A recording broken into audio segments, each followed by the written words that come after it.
Last year, I did a similar thing, and I want to do it again.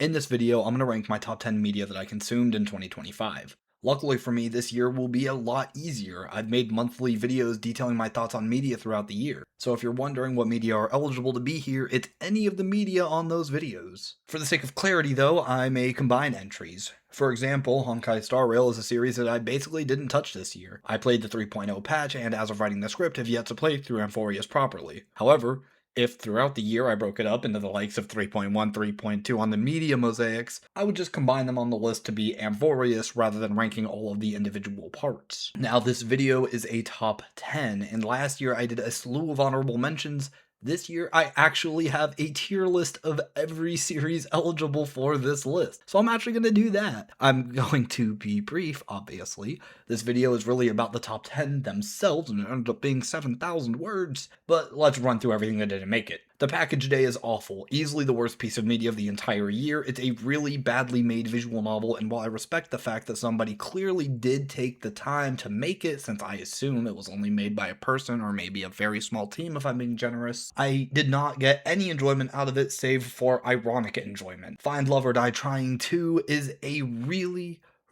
hard one for me to discuss because I have a very strong adoration for the original, and you'll see that on my top 100 series ranking whenever I get around to finishing that, but for a multitude of reasons, Till Death Do Us Part could not live up to the original. Luckily, that's it for D tier. Moving up to C, we have The Stranger and Hellscreen, two pieces of classical literature that will hopefully help me in Cantos 9 and 10 of Limbus Company. I also read a piece of Western media, if you can believe it, being the first Percy Jackson and watching the corresponding movie. On YouTube, I watched Bond, Red vs. Blue Seasons 1 and 2, The Sword Art Online Abridged Episode 19, all of which were pretty solid watches throughout. I replayed through Genshin Mid-Pact's Mondstadt, which was better than I remembered, but it wasn't fantastic, obviously. Breaking Bad is a series that I was finally able to finish the first season of after dropping it multiple times, and if I ever do pick it back up, it's mostly because I enjoyed Jesse as a character and I'm curious to see where his story goes. Offside is the only visual novel in this tier, and it was a fun ride, but it's greatly bolstered in my memory due to the randomized aspect of shout-out Hori's End being forced to read the Goat/Dragonman Yaoi and me getting British football murder mystery Yuri. Peak. Komi-san Can't Communicate finally finished this year, while Okami Wasuki is a manga I just started this year, both of which are around that 7 out of 10 range for me. Monogatari no Uni and Depths of Malice are some 18 plus reads I got through this year, both of which being solid enough for me to at least remember, with the former being the objectively better read, and the latter being a much more enjoyable read, even if a good portion of that is so bad it's good. Moving up to the B tier, I have both New Era US Survivor Seasons 48 and 49 that aired this year, as well as the first 3 seasons of Elite Chris 35's Minecraft Survivor series, which I watched as a kid and have begun the process of rewatching. Early on in the year, I played through the first chapter of Project Eden's Garden, which was actually really solid, and Diana became my favorite character in the story despite me being just so indifferent towards her in the beginning. Class of '09 is a series that I still haven't read the flip side for yet, but I honestly really enjoyed both the original and the re-up, and if nothing else, they are memorable. My Side was a really fun experience for me, even though Monica no diffs. I finally played through Dark Souls 3 this year, which boasts an incredible boss roster, but not really much else going for it for me. I finally picked Wuthering Waves back up, albeit briefly, to read through the Black Shores arc, and whilst being good, or really good, it didn't entice me enough to stay through Renacita, which I'll hopefully play sometime in 2026. We'll see about that, but a certain other product of Crow Games has me in its claws at the moment, more on that later. Much like a previous tier, we have a manga series that finally finished in Sonobisque, and a manga I started this year in Is Love the Answer, both of which being really solid reads all throughout. I finally watched the remake of Spice and Wolf, which was solid throughout, and I did continue my voyage through Gintama, which is still really solid, but far from a favorite series as of now, and I am still currently going through it as the time of this recording. I'm at episode 82. Moving up to the A tier, and these are like what the actual honorable mentions should be, since everything in my top 10 is S tier for me, so I'll go into these ones a little bit more. We'll start with Big Brother 27, which was such a fun ride for me. I found the stories of Vince and Morgan in particular to be just so fun. Keanu was a terrible player, but riveting TV. We had the comeback of Rachel Riley, which was fun. Ava had her moments, Ashley had her moments, and overall this season was kind of great despite itself, where the players were just terrible at the game, but it made for a very compelling season, arguably a top 5 season of the show for me, definitely top 10. In the Monma department, I finished Surviving Romance, which might be the number 11 on this list, I think. It was a fantastic read because of Shiren Eowyn. Don't ask me the name of literally any other character, but Shiren herself was fantastic throughout. Maybe Meant to Be is another contender for that number 11 spot, being just so damn enjoyable and very consistently so. The story of Jiahan and Minchol was so fun. On the manga side, we have a much less fun read in The Summer You Were There. which is a great read, but just a very sad one. Sticking with Yuri, we have Green Yuri, which has another name, but I'm not typing all of that out into the script. Short read, very short chapters, but very enjoyable. Speaking of enjoyable, Grand Blue has a reputation of being super ultra mega funny, and to me it wasn't that. It was still very enjoyable, but not on Konosuba level for me. Also, Sakurako should have won. Iori fumbled so hard, I don't know what the fuck he was doing there. And rounding out the manhwa/manga stuff, One Piece. I got through a lot, from Thriller Bark up through Fishman Island, which the two bookends, the aforementioned arcs, are not great, but the stretch from the Amazon Lily to Marine Ford was genuinely incredible. Sakura Bunny Girls 2 is our 18 and up rep for the A tier, which was so enjoyable, and the music slaps way harder than it has any right to. Alien Stage is a YouTube series that I watched in one sitting, and it was fantastic. Go watch it. I really wish I could have had this in my top 10. Sophia in Exchange for Lies and The Non-Existence of You and Me are two titles that feel like they're in a similar vein with very different executions and themes, but I liked them both a lot. Shibo Yugi, or Playing Death Games to Put Food on the Table, anime airing right now by the way, dropped to volumes 3 and 4 this year, and while they were good for sure, they don't crack my list. And lastly, the Chainsaw Man movie Rize Arc. Brilliant movie, very well could have and probably should have made the list on a less stacked year, but dude, this year was fucking stacked, and here we are, the top 10. Now, fucking probably what, like 8, maybe 10 minutes into the video, I can finally talk about the actual title of the video. Yay. Like I said, this top 10 is stacked. There's no way around it. Absolutely insane top 10, but there is a very big gap for me in between spots 7 and 8, where the top 7 are very definitive for me, whilst spots 8 through 10 here, while still obviously really great, they made the list. They're better than everything we've talked about, and we've talked about a lot already. Holy shit. The point is that the next 3 series that we're talking about are all kind of fighting for that 8th place spot for me. At number 10, and I can't believe this is at 10, this deserves to be higher, but at 10, barely making my list, is 2025 Game of the Year winner Clair Obscure Expedition 33. I'll be honest here, I mixed these bottom 3 spots around a lot, and I still don't really feel confident about this being here, but putting either of the next 2 at the bottom spot felt worse for me, so here we are. Also, because I'm recording now and I've already written out the script, I can say this is like by far the longest part of the video. I think it's mainly because I wanted to kind of justify why I had this lower on the list and I didn't have it higher, but either way, let's just get into it. I loved Expedition 33 from multiple fronts. First of all, let's talk about how I experienced the game because I think that it contextualizes my later views on it as a finished product. Around the time it came out, my brother told me, hey, go play it, and I told him I would as soon as he played Limbus, and if not, I would just play it whenever he's in town. Fast forward all the way to the end of December, and he has yet to actually play Peak, somehow. So I caved in and I played the game like I said I would. I played on story difficulty because I was here for the story, and that being said, I actually want to focus on the combat first since it's probably my least favorite part of the game, I think. And the combat's excellent. Being able to parry in a turn-based environment is really cool, and I think it opens up the opportunity for people who generally don't like turn-based games to like this one given the higher skill ceiling, while also being true to what makes turn-based combat so engaging. Developing new strategies on different bosses and regular enemies and figuring out how exactly I wanted to play the characters was fun. On the topic of characters, I didn't play as Minoko or Sael literally at all outside of their respective tutorials, because I just didn't like them as much as I did Gustave, Mael, and Lune. I played Gustave as a buffer to make Lune stronger, I played Lune as a typical DPS, and Mael was my favorite in the gameplay department by a long shot.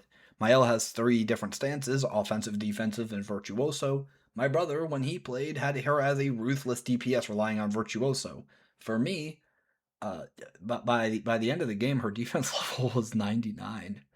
I maxed out her defense to a ridiculous degree, but I found it very fun to play around with that, where Mael was pretty much unkillable on my team. I know I said the combat was my least favorite, but no, navigating the menus was terrible. I'm sure I'm just dumb, but it felt so weird, especially with the little Pictos menu. I'm not a fan. The game itself is also a movie. Like, genuinely, I'd wager about 10% of your playtime is watching a movie, which I know it doesn't sound like a lot, but when you consider the finish time of about 24 hours, we're talking almost 2.5 hours worth of cinematics, which was a real treat because they're all great, but still. The music, especially the tracks Flying Waters, Clair Obscur, Lumiere, and, oh god, Une Vie à Teamer? uh, sorry, are all absolute bangers in my books. And now I'm going to start spoiling the story. Timestamp below if you want to skip. Oh, and also I didn't mention that before, but timestamps are below everywhere. I mean, they're in all of my videos. So if there's anything you don't want to be spoiled on, just like skip around, jump around, all that stuff. The story of Expedition 33 is really damn good. Unfortunately for my brother, who expected me not to know the big plot twists, I read a lot of stories, one such being Umi Neko no Naku Koro ni. I'm serious. Which really changed the way I look at stories, and I learned to have a more critical eye towards media as a result, and having actually stopped reading the game to try to figure out the red text murders, I began actively trying to figure stuff out in other media as well. So, let's start out with Gustav and how he died at the end of Act 1. My original theory after them being washed onto the death beach was that Gustav and Lune were both already dead. As the game progressed and I confirmed to myself that at least Lune was alive, Gustav immediately became, quote, the guy who's gonna die at the end of the game to save everybody. Which I was wrong. He died at the end of Act 1. Now for the other big twist of the Painted World, I was not one for one here either. I anticipated more of a mirror world type gimmick similar to Project Moon. But I would liken Expedition 33 here more to Rokenjima Island and Umineko, taking the Painted World as one of the chessboards, just given more narrative significance than any of the individual chessboards in Umineko. The reveal that the real Verso was dead already was really fascinating to me, though, and picking up on the idea that he was the boy shown throughout the game was honestly cool. The mystery about the Gomage, the history of the family, was really interesting, and I think the ending was fantastic. Pretty early on in Act 3, I told my brother that the game would end with a choice from Mael in a similar vein to how Umineko ends with a choice from Angie. And a similar choice is what I had thought, where Mael would choose to either destroy the painting in its entirety, the trick route, or live in the painting for as long as she can, a more self-destructive version of the magic route, where the choice she's really making here has to do with grief, with the loss of her brother, Verso, and her burn marks, her scars, living in a dead body, essentially. Stay here in the painting where she can talk, she can live, and Verso can too. Or go back to the real world. Verso's dead, she blames herself and she can't live as she wishes.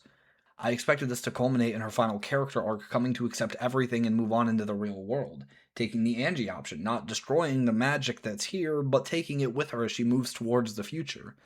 That didn't happen. Instead, I was met with a choice. Side with Verso, destroy the painting, or side with Mael and continue to live in it.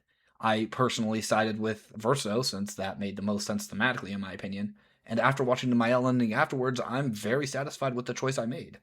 Expedition 33 is a tale about the cycle of grief. Mael's answer is a fine and understandable one and a justifiable one. However, it's too extreme. She wants to live an entire lifetime in a world where she doesn't have to grieve. It's easier here, the world is kinder. But the reality of our world is that people do pass away. Our loved ones have and will continue to pass on, and it's the duty of the living to commemorate the dead and live for the sake of the departed who can't live for themselves anymore.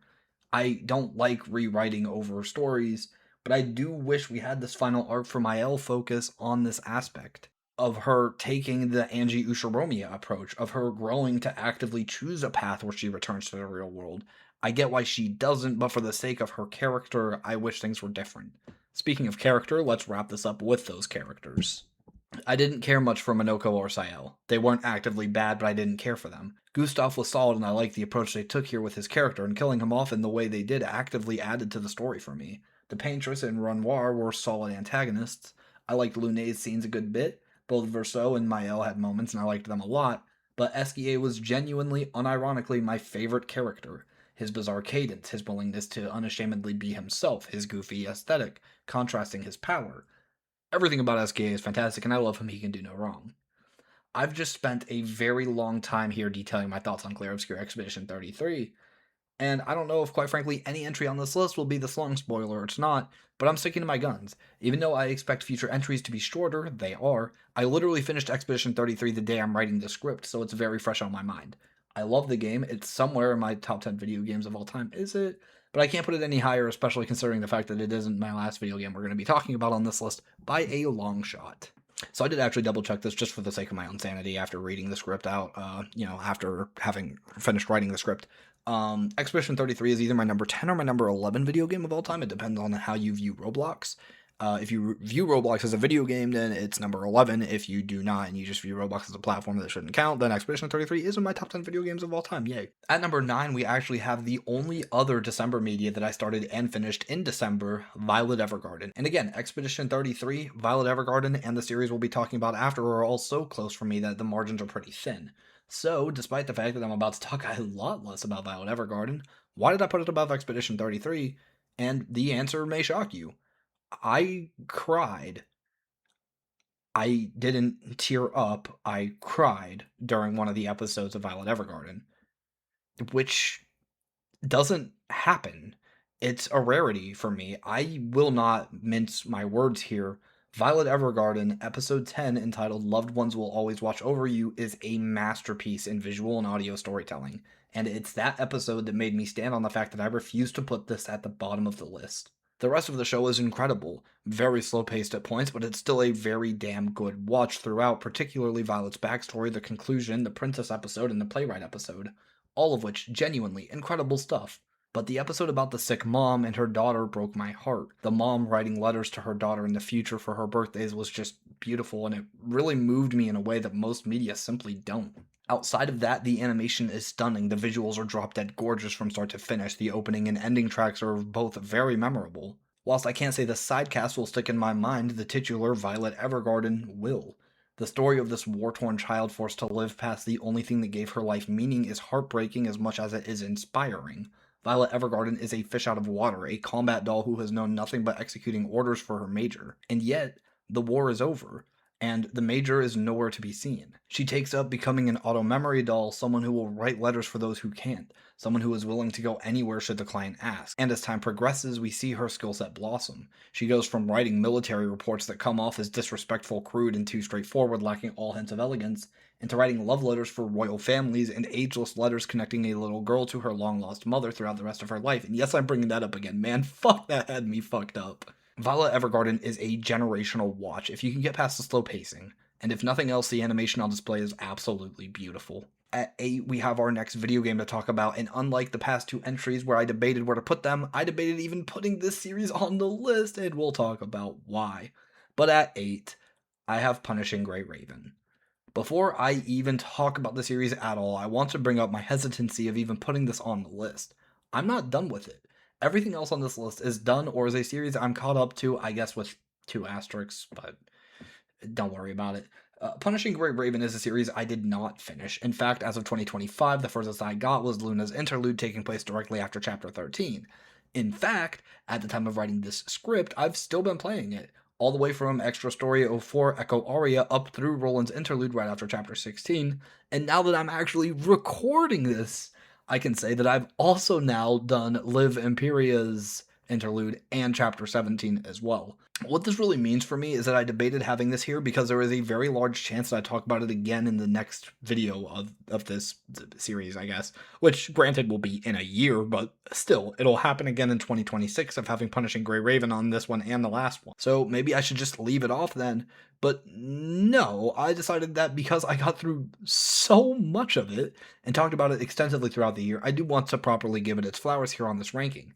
And I love the game. It's genuinely fantastic. There's a lot of talk out there in the ethosphere about how the first 8 chapters of the game are mid and that it doesn't even start to get good until chapter 9.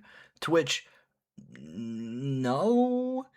Don't get me wrong, the first 8 chapters are not great, but I think they're fine. In fact, when interlaced with the interludes, yeah, the story got good quick for me, with the likes of Liv, Watanabe, and Bianca having genuinely great content right in the beginning of the story via those interludes.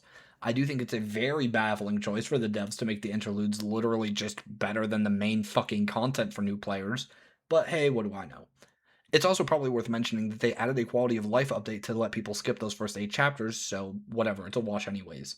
I think the mystery concerning the punishing virus itself is interesting, and I'm going off script here. It's only gotten more interesting with time with chapters 16 and 17, but I'm not going to get into it right now.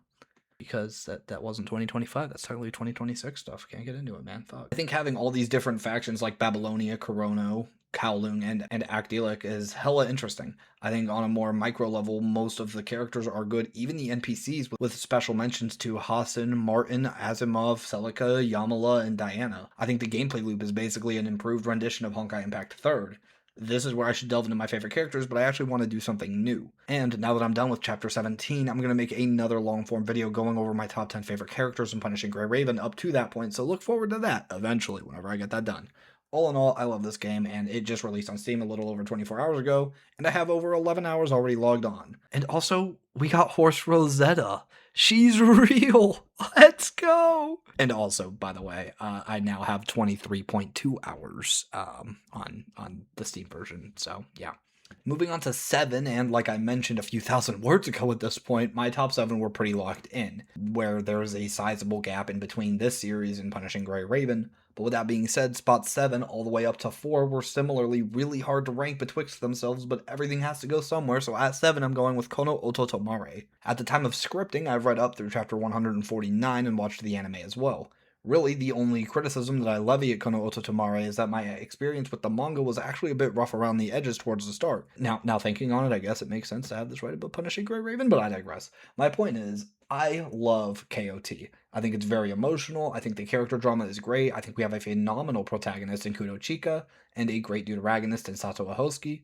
The dynamic between the two throughout the narrative in its entirety is incredible. It's a slow burn, a very slow burn, but it's handled masterfully. That being said, the relationship between Takuzo Kurata and Hiro Kurisu was always more peak to me for real for real. As much as I want to talk about how this series is as high as it is for me because of several catharses, you get the idea. The series does great with this stuff, and really the main draw for me was actually the blooming romance between these two pairs of characters. There are other aspects as well, like the side cast being solid. Listening to the songs they perform in real time while reading the manga is such a cinematic experience, and seeing the art steadily get better through the story is a really neat aspect of it. I will say I prefer the manga in its entirety, but like I alluded to, it took a while for it to hook me. In fact, I would say I wasn't hooked on the manga at all until chapter 52 with the "I finally reached you, Mom" scene, which was incredible, fucking obviously, and from then on I really enjoyed my experience with it. Luckily, I was able to re-experience the story via the anime, which was fantastic, and it reaffirmed for me that it isn't like the start of the story is bad. I really liked the anime from the get-go, because I'd already liked the characters. All in all, Kono Oto Tomare is an all-timer, and was in my top 20 series until literally a few hours ago, because I finished Punishing Gray Raven chapter 17 today, and moving on. To number 6, Ave Mujica. Ave Mujica, in no uncertain terms, might be the single best anime I've ever watched. But what makes it so interesting to me is the fact that what impressed me about the show wasn't the characters. The characters are great. Uika is fantastic throughout the whole thing, especially in episode 11, which is one of my favorite anime episodes of all time. Mutsumi has her moments throughout, and her psychological complexity made her incredibly compelling. Sakiko was the character to watch given we knew the most about her coming out of Maigo. Umidi and Yamu do have a bit of missed potential, admittedly, but Umidi had some funny scenes, like trying to retrain Mutsumi after everything that happened to Mutsumi. And Yamu's just genuinely incredible TV every time she got screen time. No, what impressed me were the more technical aspects of the show. The way they shoot every scene is a stroke of cinematic brilliance. I felt how talented the director of the show was over and over and over again. They truly mastered the show don't tell aspect of storytelling, in my opinion. I think equally as impressive was the sound work on the show. Something I generally don't give a rat's ass about, but with it being as good as it is worth mentioning. I'm not even just talking about the absolute masterpiece that is literally any song performed by the band itself, but the background OSTs were phenomenal, the white noise was used masterfully, and yet the most important aspect of sound design for the show was actually the use of silence. I think it's difficult to pull off what they managed here, especially the scene when Mutsumi collapses on the stage. It genuinely left me speechless, and had they messed it up with sound, I don't think it would have left as much of an impression on me as it did. Outside of the visual and audio stuff, I find it impressive that I can even praise an anime this much when it's fucking 3D. I don't like 3D anime, I just don't, I prefer it 2D, and yet I love Ave Mujica. In fact, I love it so much that I'm literally going to play Arknights up through chapter 1, just because I want to buy the Ave Mujica collab units, that way when I do properly get into Arknights I can use them to my heart's content. Ave Mujica is, without a doubt, incredible. For the top 5, this one is hard to rank, but I'm going with Elden Ring. Elden Ring is an incredible marvel of gaming achievement, the crown jewel of From Software, an already fantabulous gaming studio. That being said, I vastly prefer Bloodborne, but that's neither here nor there. It's hard to discuss Elden Ring in any meaningful way here, or rather, that is to say that by talking about Elden Ring in this small of a space fails to express how incredible it is. Elden Ring is a Souls game, one with an open world filled to the brim with 207 bosses, all of which I've had the pleasure or displeasure of fighting. That being said, I look at Elden Ring as a healthy mix of what I liked so much from the studio in Dark Souls 1 and 3. I love the exploration in Dark Souls 1. The interconnectivity of the world is something that gets glazed to all hell, deservedly so. It's a genuine wonder how the human mind could come up with it. Dark Souls 3, on the other hand, is a game that I don't care much for the level design, but the bosses of Dark Souls 3 are, generally speaking, consistently good to even great. In Elden Ring, I like exploring the lands between. Obviously, it's an open world, and there is a lot to explore, especially with the Shadow of the Erdtree DLC, and I generally like exploring the game. But it also boasts a pretty solid boss roster. Granted, there are some not as great boss encounters, such as Borealis the Freezing Fog, who is genuinely my least favorite video game boss in any game I have ever played. I personally like to play the game where I personally like to play the game like I would play Bloodborne, my first and currently favorite Souls game, where I don't prefer to play with magic, I don't use shields, and I scarcely play with summons, with the exception being Radahn, because in my opinion that fight is actually enhanced with summons. But again, he's the exception, not the rule. I have a few core memories with Elden Ring, the highlight being when I beat Melania for the first time in my brother's room, taking a grand total of 303 attempts to win that fight, but I damn sure did it. For those who must know, Promised Consort Radahn took 432 attempts, and you can find the winning attempt on that on my channel, yay. My favorite weapon in the game is the Dragon Scale Blade, the same one you would find in that Promised Consort Radahn gameplay. My only problem with that weapon is going to the goddamn Lake of Rot and fighting a fucking Dragonkin soldier there, but I digress. I plan to make a video eventually, ranking the Elden Ring bosses, and if I ever did stream, Elden Ring is pretty much the top contender for which game I would play, assuming I would ever stream, unless I'm just doing Mirror Dungeon on Limbus Company, but whatever. Onwards to number 4, I have another video game, this time a JRPG trilogy with visual novel components. I'm talking about Utawarerumono. Prelude to the Fallen was alright. It's not fantastic, but it's a pretty damn good read thanks to Karulau. However, what puts the series here on my list is the latter two entries, Mask of Deception and Mask of Truth. Straight up, I liked Mask of Deception more and I'll get into why now. My thesis on Utawarerumono is thus. I love the cast. I think the slice of life scenes, particularly in Mask of Deception, are some of the best slice of life scenes across any piece of fiction I've ever seen. That being said, Utawarerumono is a story with an overarching narrative throughout the games, and that narrative is one that, whilst I did care about, I cared about decidedly less so than the actual cast itself.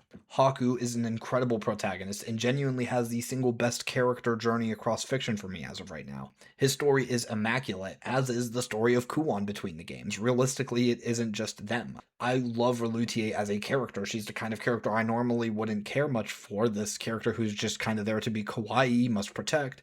But I loved Relutier. Every time she would try stuff and get content, I'd be cheering her on, and it made for just a genuinely fun experience while playing the game, and the whole Fujoshi side plot was gut-bustingly hilarious. I mentioned previously, Karulau is an incredible character throughout all three games, a real badass. Nekone is a character who I liked in Mask of Deception, but holy shit, I was not ready for her role in Mask of Truth.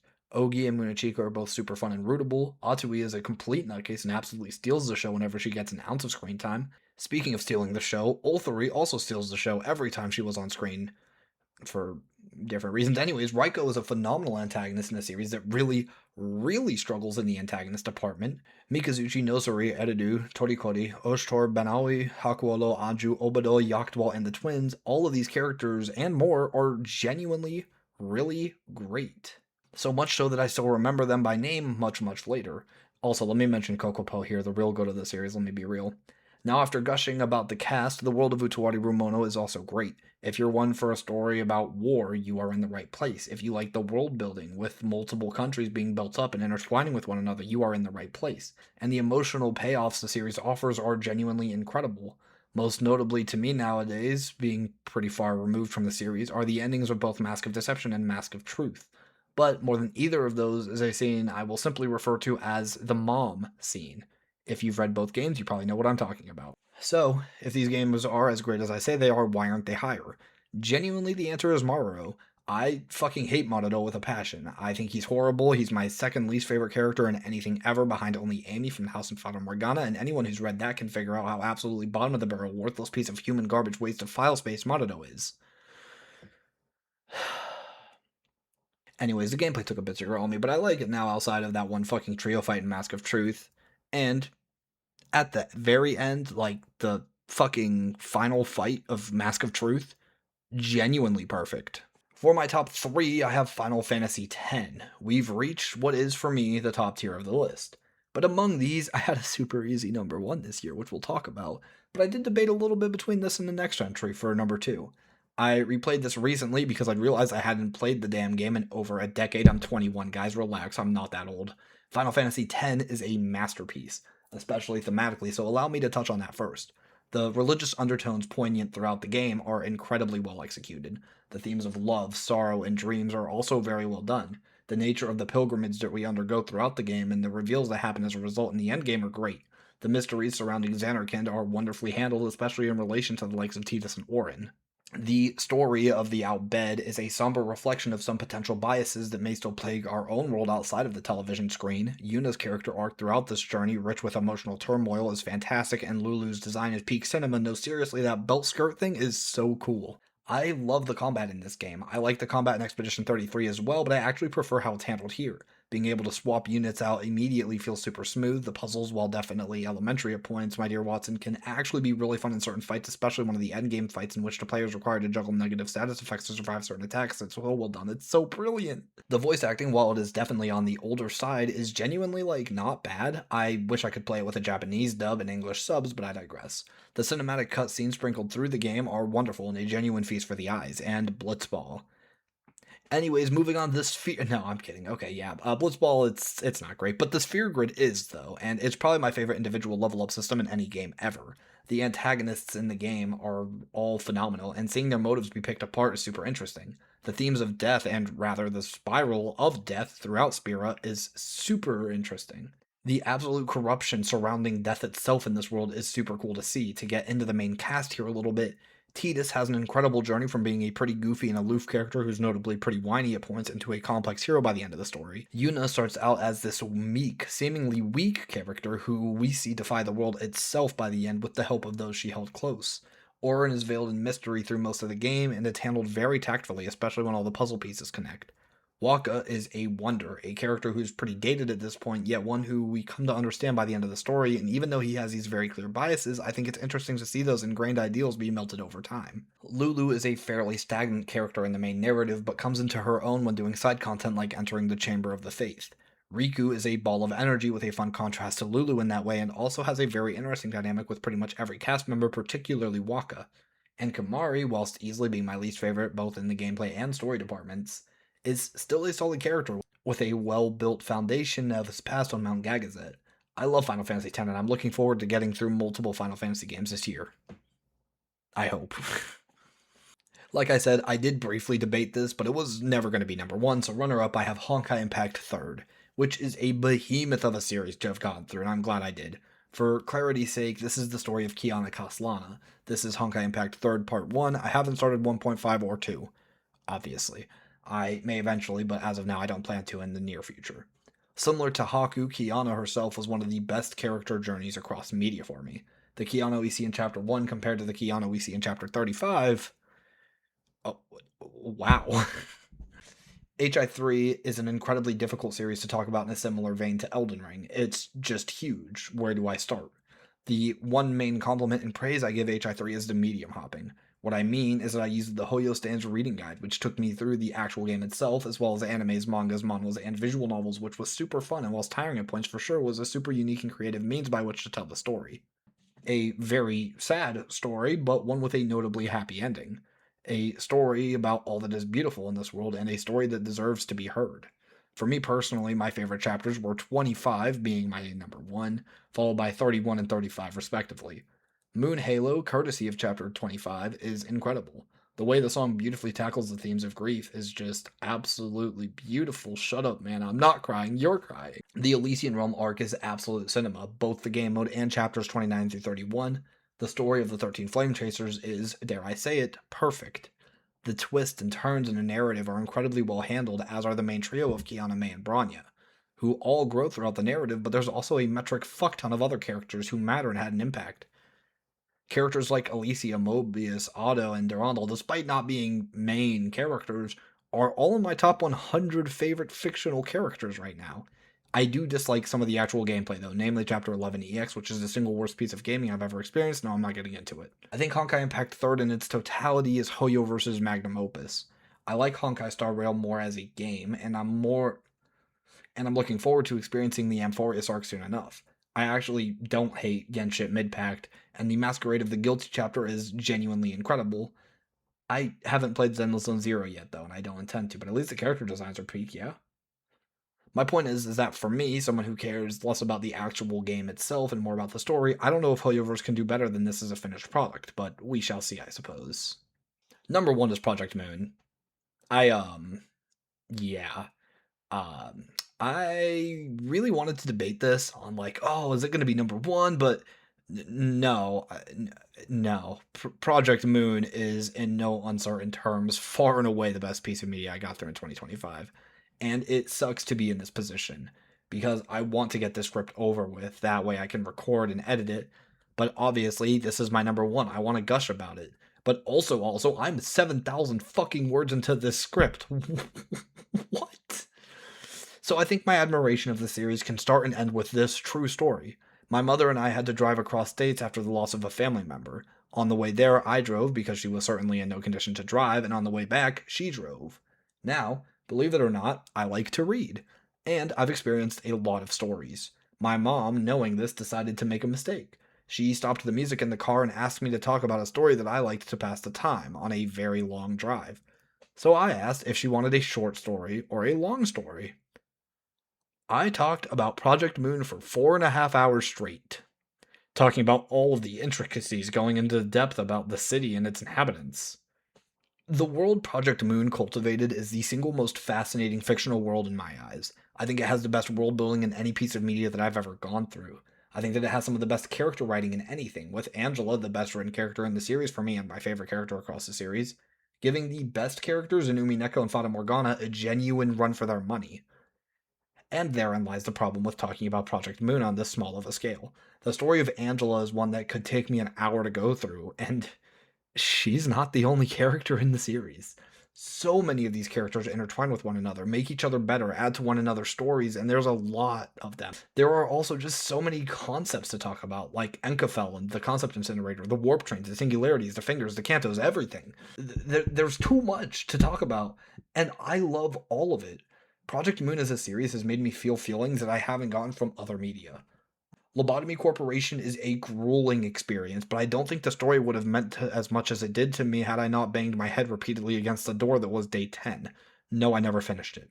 Wonder Lab is an excellent realization of character potential in the series, with the likes of Kat and Rose being genuinely incredible characters. Library of Ruina is one of the best video games ever made, and I've never even played it. I only got through it on a no commentary video on YouTube when I had pneumonia. Leviathan is a fantastic read to give a wonderful backstory to a character I didn't expect to get a backstory this early on with Virgilius. Distortion Detective, which I haven't finished because it got shafted before itself had finished, is still a fun read with the dynamics between Moses, Ezra, and Yudia being just so fun.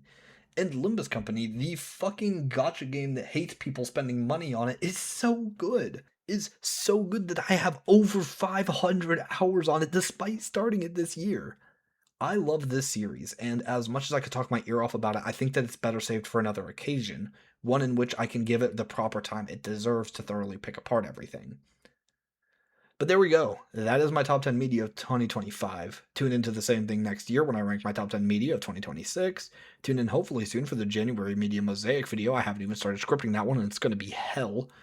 And keep an eye out in the coming months for my magnum opus of ranking my top 100 favorite fictional series ever as of today. That's all. Take care, y'all.